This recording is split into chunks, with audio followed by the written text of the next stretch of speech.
What's the meaning of codependent?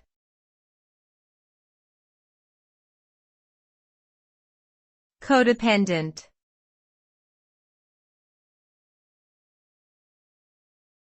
Codependent.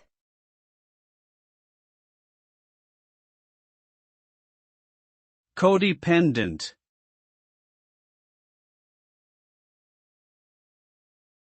Codependent.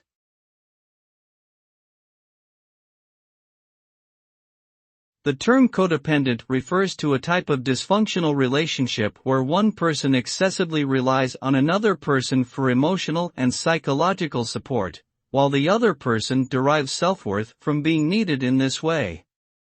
Codependent relationships often involve one person enabling the destructive behaviors of the other, such as addiction or self-destructive behavior. The result of a codependent relationship can be detrimental, as both individuals become emotionally and psychologically entangled and struggle to develop healthy, independent identities. They may feel trapped and unable to leave the relationship, exacerbating negative patterns of behavior and perpetuating the cycle of codependency.